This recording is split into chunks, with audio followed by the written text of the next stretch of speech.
3 जनवरी को वेनेजुएला के प्रेसिडेंट उसी वेनेजुएला की राजधानी कराकस से अमेरिकी फोर्सेस ने घर में घुसकर उन्हें किडनैप किया। उन्हें और उनकी वाइफ दोनों को अमेरिका ले जाया गया। अमेरिका ने इल्ज़ाम लगाया था कि ये ड्रग्स का मामला और अमेरिका में केस चलेगा। कल इस केस की सुनवाई भी हुई जिसमें प्रेसिडेंट ने कहा वेनेजुएला के कि वो बेकसूर हैं, झूठा इल्ज़ाम है और इस वक्त वो एक देश के प्रेसिडेंट, वेनेजुएला के प्रेसिडेंट हैं, तो उनके साथ उसी तरीके का बर्ताव होना चाहिए।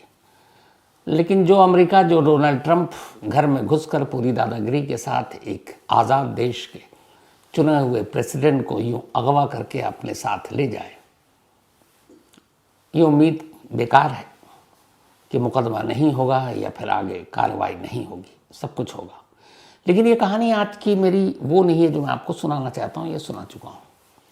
लेकिन इसी से एक तारीख और सब कुछ वक्त जुड़ा हुआ है कि क्या अमेरिका वेनेजुएला के बाद ईरान में भी तख्ता पलट करने की कोशिश कर रहा है। आपको याद होगा 2024 में अमेरिका ने ईरान के न्यूक्लियर प्लांट पर हमला किया था। उससे पहले ईरान 12 दिन तक इजराइल के साथ जंग में उलझा रहा। उससे पहले हमास और बहुत सारे ऐसे टॉप लीडर, ईरान के न्यूक्लियर साइंटिस्ट एक एक कर मारा गए, तो वो भी मारे गए। इधर इजराइल के साथ, अमेरिका के साथ दो मोर्चे पर ईरान एक तरह से जंग लड़ रहा है। फिर बीच में ईरान के जो सर्वोच्च धार्मिक नेता आयतुल्ला खामेनी, उनके ऊपर हमला, उन्हें मारने की बातें सामने आई। फिर वो एक जुमे की मस्जिद, जो जुमे की नमाज के दौरान मस्जिद में वो हाजिर हुए और बताया कि वो ठीक है। अब अचानक ईरान में तख्ता पलट की कहानी क्यों हो रही है? तो उसकी वजह यह है कि 28 दिसंबर 2025 जब ख़त्म होने वाला था, 2025 की विदाई की तारीख लगभग 3 दिन और बची थी, उसी 28 दिसंबर को अचानक ईरान में एक अजीब चीज़ होती है। 28 दिसंबर को ईरान की राजधानी तेहरान के दुकानदार, शॉपकीपर अचानक दोपहर बाद अपनी दुकानें बंद करते हैं और दुकानें बंद करने के बाद वो सड़कों पर उतर आते हैं। सड़कों पर आने के बाद वो नारे लगाते हैं। पर पहली बार ऐसा था कि जो ईरान में मतलब लास्ट 22 के बाद नहीं देखा गया, वो हुआ इस बार कि दुकानदार नारे लगा रहे हैं और वो भी ईरानी हुकूमत के ख़िलाफ़ और ईरान के सर्वोच्च नेता आयतुल्ला खामेनी के ख़िलाफ़। ईरान में अमूमन ऐसा देखने को नहीं मिलता कि वो अपने सर्वोच्च नेता के ख़िलाफ़ आंदोलन करें, नारे लगाएं, उन्हें कहें कि आप गद्दी छोड़ दो। लेकिन ऐसा हुआ। शुरू में ईरानी हुकूमत को लगा कि कुछ दुकानदार हैं, थोड़े से गुस्से में हैं, अपने आप शांत हो जाएंगे, अगले दिन से दुकानें खुल जाएंगी। अच्छा, ईरान में अगर दुकानदार स्ट्राइक करें तो उससे बड़ी चीज़ मानी जाती है, लेकिन हुआ ऐसा नहीं।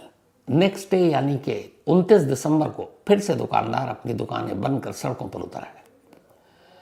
अब इनके इस विरोध प्रदर्शन की खबर ईरान के अलग अलग स्टेट तक पहुंची, तो वहाँ भी कुछ कुछ दुकानदार सड़कों पर उतरे, विरोध प्रदर्शन करने लगे, कुछ आम लोग जुड़ गए। लेकिन 30 दिसंबर को अचानक ईरान में वो हुआ जो इससे पहले हम नेपाल में देख चुके हैं, हम श्रीलंका में देख चुके हैं, हम बांग्लादेश में देख चुके हैं। जेनजी, नई जनरेशन जो 30 साल से कम उम्र की, वो इस आंदोलन में कूद कर इन्होंने नेपाल में तख्ता पलट कर दिया। बांग्लादेश की शेख हसीना को छोड़कर देश भागना पड़ा, श्रीलंका में तख्ता पलट हो गया।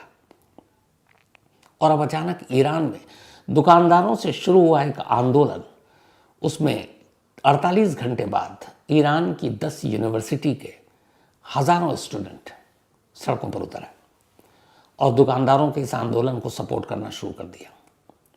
यानी अब ईरान में भी जेनजी सड़कों पर थे। 3 देश का हश्र हम लोग देख चुके हैं, नेपाल, बांग्लादेश और श्रीलंका। अब जैसे ही जेनजी ईरान की सड़कों पर उतरे, पहली बार ईरानी हुकूमत को लगा कि यह मामला इतना आसान नहीं है, गड़बड़ है। क्योंकि जेनजी का इतिहास बता रहा है कि जिन जिन देशों में वो सड़कों पर उतर रहे हैं वहाँ कुछ ना कुछ उलट पुलट हो रहा है। तो अब ईरानी हुकूमत पहली बार सीरियस हुई और इसके बाद फिर फोर्सेस उतारे गए। फिर धीरे धीरे इधर फोर्सेस जब उतारे गए तो आंदोलनकारी और फोर्सेस के बीच में झड़प हुई और करीब 35 लोग मारे गए। अब इस आंदोलन, जेंजी, दुकानदार, फोर्सेस के साथ झड़प, ईरान की हुकूमत, ईरान के सर्वोच्च नेता के खिलाफ नारेबाजी धीरे धीरे पूरे ईरान में फैल गया। ईरान में कुल 31 स्टेट है, 31 राज्य हैं। उनमें से 26 राज्यों में आंदोलन की ये आग पहुंच गई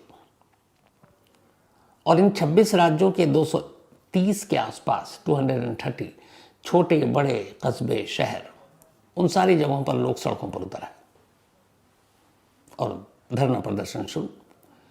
28 दिसंबर से शुरू हुआ यह धरना प्रदर्शन आंदोलन आज भी जारी है।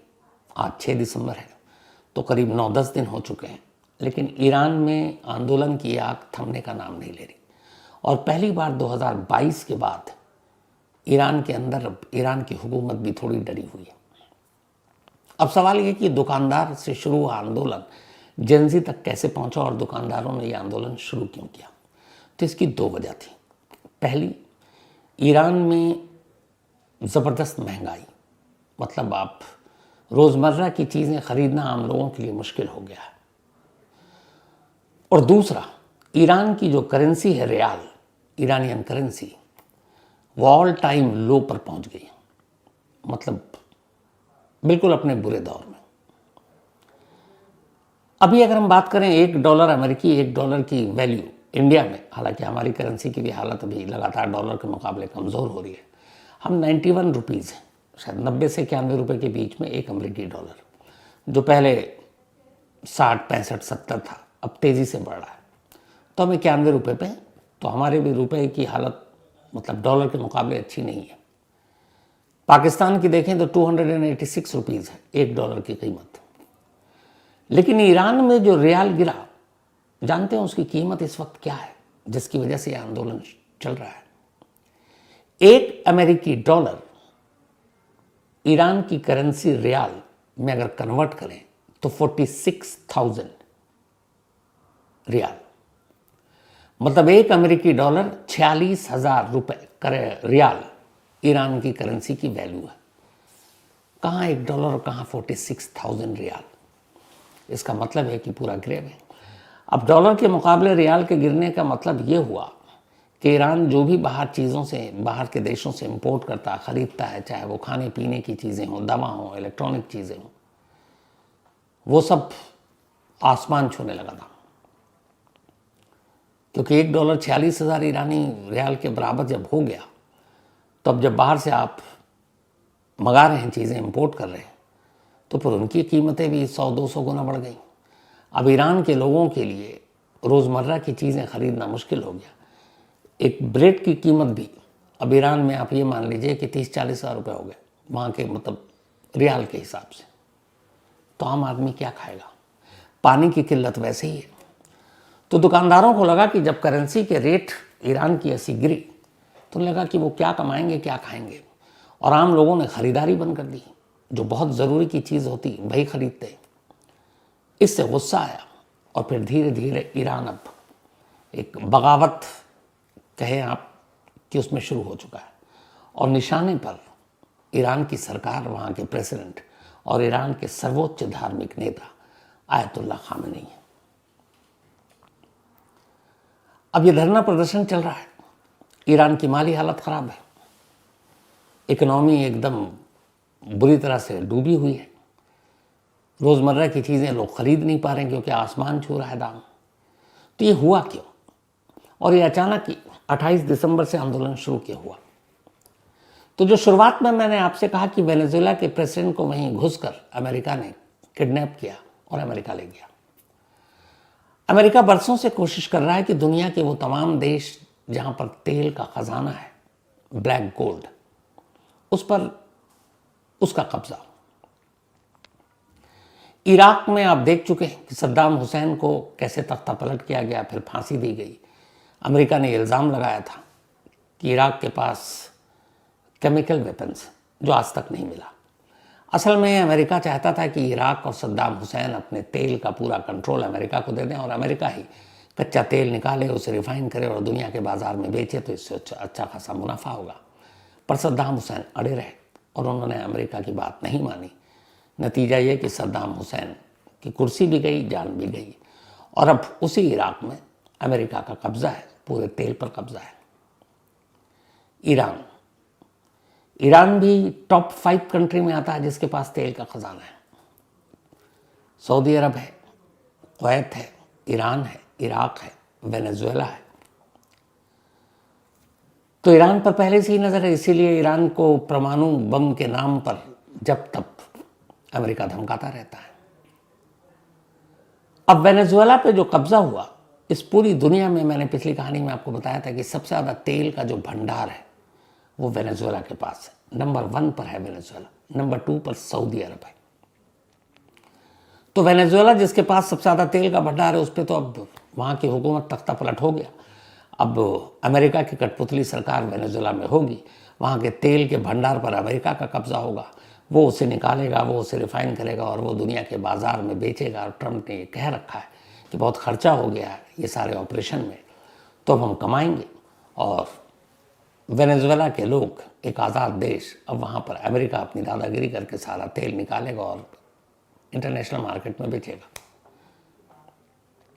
वेनेजुएला का हो गया तख्ता पलट। वेनेजुएला में तख्ता पलट 3 जनवरी को नहीं होना था। ये डेट बड़ा इंपॉर्टेंट है। 25 दिसंबर को होना था, क्रिसमस के दिन, लेकिन मौसम ख़राब था। फोर्सेस ने मना कर दिया कि अभी मौसम ख़राब है, ऑपरेशन नाकाम हो सकता है। तो ये धीरे धीरे बढ़ा और 3 जनवरी आया 2026। तो 25 दिसंबर को वेनेजुएला में होना था और ठीक 3 दिन बाद 28 दिसंबर को ईरान में विरोध प्रदर्शन और ये आंदोलन शुरू हुआ, दुकानदारों से, जेंजी से। तो ये टाइमिंग जो है बड़ा इंपॉर्टेंट है कि पहले वेनेजुएला, जहाँ तेल का भंडार दुनिया में सबसे ज़्यादा, और ईरान जिस पर शुरू से ही नज़र है कि तेल का कंट्रोल दे दो तो सब कुछ ठीक हो जाएगा। ईरान शुरू से मना करता रहा है। तो अब इसीलिए ये जो टाइमिंग है उसको देखते हुए कि क्या ईरान में तख्ता पलट की कोशिश, खबरें ये भी आ रही हैं कि हालात ऐसे बनाए जा रहे हैं जैसे नेपाल, श्रीलंका और बांग्लादेश में हुआ। नेपाल के प्राइम मिनिस्टर को भागना पड़ा, बांग्लादेश की प्राइम मिनिस्टर शेख हसीना को जेंजी के आंदोलन में भागकर इंडिया आना पड़ा, श्रीलंका के तमाम टॉप पॉलिटिशियन को देश छोड़ना पड़ा। अब खबर ये भी आ रही है, हालांकि ईरानी हुकूमत ने इनकार किया है, लेकिन एक ये कि सर्वोच्च नेता आयतुल्ला खामेनी अपने फैमिली और करीबी 20 लोगों के साथ हालात पर नज़र रखे हुए हैं और लगता है कि नहीं, कंट्रोल से बाहर होगा। कल को प्रेसिडेंट हाउस से लेकर बाकी जगहों पर संसद ईरानी पर अगर कब्जा कर लेते हैं आंदोलनकारी, तो ये लोग रूस में पनाह लेने की कोशिश में हैं। रूस के साथ ठीक ठाक रिश्ते हैं ईरान के, तो ये लोग रूस जा सकते हैं। हालांकि ईरान के ऑफिशियल ने अभी इनकार किया है ऐसी बातों का। लेकिन जिस तरीके से पिछले 10 दिनों से आंदोलन जारी है, उसे देखते हुए ये कहा जा सकता है कि कुछ भी हो सकता है। तो इसीलिए अमेरिका वेनेजुएला के बाद ईरान में तख्ता पलट कर अपनी मनपसंद की सरकार लाना चाहता। अब वो सरकार कौन? तो ये जो 9 दिन से धरना प्रदर्शन चल रहा है, उसमें कई जगह पर एक नारे लग रहे हैं, वो है रजा पहलवी और ईरान में शाही हुकूमत वापस लाओ।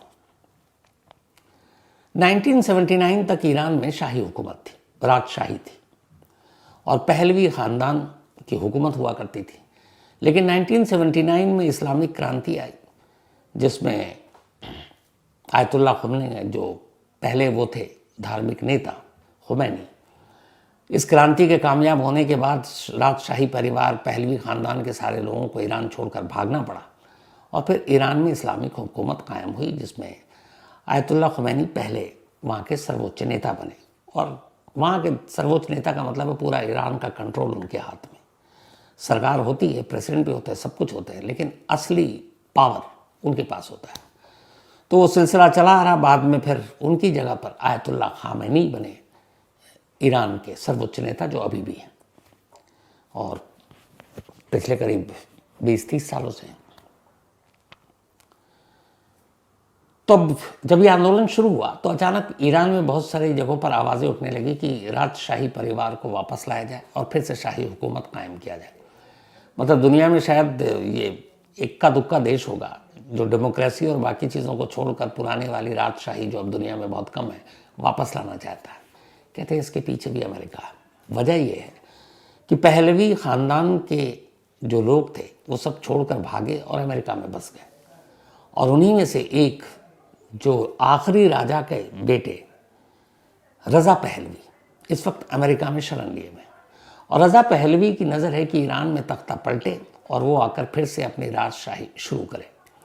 रज़ा पहलवी के बहुत सारे सपोर्टर भी हैं ईरान में, जो पुराने दौर के लोग थे, तो वो भी कहते हैं कि राजशाही शुरू हो, और राजशाही अमेरिका को सूट करता है, इसलिए कि पहलवी ख़ानदान की जब तक हुकूमत रही ईरान पर, अमेरिका के साथ बड़े अच्छे रिश्ते रहे। जो अमेरिका चाहता था वही ईरान करता था, तेल से लेकर हर चीज़ पर। लेकिन जब इस्लामिक हुकूमत 1979 में क्रांति आई, उसके बाद अमेरिका से रिश्ते ख़राब होने लगे, क्योंकि ईरान अमेरिका के ख़िलाफ़ हमेशा रहा। फिर इजराइल वाला इशू आ गया, तो अमेरिका को ये सूट करता है कि पहलवी ख़ानदान की जो राजशाही थी वो वापस लौटे और रज़ा पहलवी ईरान की बागडोर संभाले जो अमेरिका में है। तो इसीलिए वेनेजुएला के बाद ईरान में तख्ता पलट, और ईरान में अब इस पूरी सरकार को गिराने के बाद वहाँ से वापस शाही परिवार की हुकूमत को अगर कायम कर दिया जाए तो अमेरिका के बल्ले बल्ले होंगे, क्योंकि वहाँ की हर चीज़ पर अमेरिका की वैसी हुकूमत होगी, तेल से लेकर हर चीज़ पर। सऊदी अरब और बाकी देश इस पर खामोश है। चीन और रूस भी अभी तक खामोश है, हालांकि चीन और रूस दोनों ईरान के सपोर्टर रहे और इन्हें ड्रोन और बाकी चीज़ें भी देते रहे। लेकिन जब 12 दिन की जंग हुई पिछले साल 2025 में इजराइल के साथ, तब चीन और रूस ने उस तरह से ईरान की मदद नहीं की थी। जब अमेरिका ने वहाँ के न्यूक्लियर प्लांट पर भी हमला किया तब भी वैसे मदद नहीं की। तो अब यहाँ पर ये कि अभी जो तख्ता पलट की कोशिश हो रही है, इसमें रूस और चीन इन दोनों का रवैया बड़ा मायने रखता है। 2022 इससे पहले जो आखिरी बार ईरान में वहाँ के धार्मिक सर्वोच्च जो नेता हैं उनके और ईरानी हुकूमत के खिलाफ विरोध प्रदर्शन हुआ था, वो 1979 के बाद का सबसे बड़ा आंदोलन आम लोगों का अपनी ही सरकार के खिलाफ माना गया था। और ये 2022 में इसलिए हुआ था कि इसमें एक वहाँ की लड़की थी जिसका नाम था महसा अमीनी। ईरान में चूँकि इस्लामिक हुकूमत है तो वहाँ हिजाब, नकाब, पर्दा इन सब पर जोर दिया जाता है। तो महसा अमीनी को वहाँ की पुलिस ने गिरफ्तार कर लिया था। इल्ज़ाम ये था कि उन्होंने हिजाब नहीं पहना, और उसके बाद फिर कस्टडी में ले लिया। इत्तेफाक से कस्टडी में महसा अमीनी की मौत हो गई। कहते हैं कि उन्हें टॉर्चर किया गया था। जब महसा अमीनी की मौत की खबर ईरान में फैली तो वहाँ की औरतों में ज़बरदस्त गुस्सा था, और पहली बार ऐसा हुआ कि औरतें सड़कों पर आ गईं। विरोध प्रदर्शन में उन्होंने हिजाब उतार दिया, नकाब उतार दिया, बहुत सारी औरतों ने अपने बाल कटवा लिए और खुलकर सर्वोच्च धार्मिक नेता से लेकर ईरान की जो सरकार, वहाँ के प्रेसिडेंट के खिलाफ उन्होंने आवाज़ बुलंद करनी शुरू कर दी।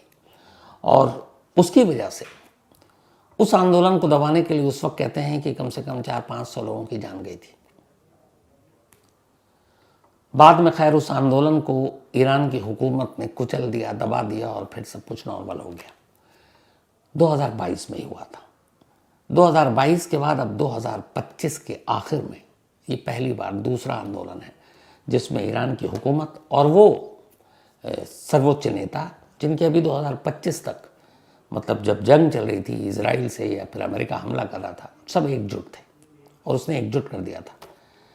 लेकिन वही खाली पेट से क्रांति नहीं होती और खाली पेट से जंग भी नहीं जीती जाती। ईरान की जनता इस वक्त भूखी भी है, महंगाई इतनी है, रोज़मर्रा की चीज़ें, ज़रूरत की चीज़ें नहीं खरीद पा रहे हैं, करेंसी की हालत गिरी हुई है, बेरोज़गारी है, पानी की किल्लत है, दवाओं की किल्लत है। लेकिन इन सब के बीच जो शक है वो यही है कि इस आंदोलन को हवा देने वाला शायद अमेरिका है, और इसी आंदोलन की आग में झोंक कर वो ईरान में तख्ता पलट जाता है ताकि उसके मन माफिक सरकार ईरान में भी हो जैसे वेनेजुएला में होगा, और फिर वो आराम से टॉप 5 में से कितने हो गए। सऊदी अरब के तेल का कंट्रोल अमेरिका के पास पहले से ही है, वेनेजुएला अब उसके कब्जे में आ गया, इराक उसके पास सही है, इसके अलावा अब अगर ईरान में हो गया तो ये हो गया, और कुवैत ऑलरेडी है। तो टॉप 5 कंट्री जिनके पास तेल का खजाना है, ध्यान रखिएगा इस बात को, अगर ईरान में तख्ता पलट हो गया और जो कठपुतली सरकार आ गई ईरान की, तो अमेरिका के पास कंट्रोल होगा इन टॉप 5 तेल के खजाने वाले देश का। और इससे अंदाज़ा लगाइए कि अमेरिका कितना कमाएगा और फिर सुपर पावर का जो उसका तमगा है वो और कहाँ जाएगा। ये छोटी मोटी बात नहीं है कि एक देश, दुनिया के टॉप 5 देश जिनसे सारे पैसे आ रहे हैं, वो उस तेल के भंडार पर अपना कब्जा कर लेगा। तो इसीलिए ईरान के इस आंदोलन को एक तख्ता पलट के तौर पर भी सारे एक्सपर्ट देख रहे हैं।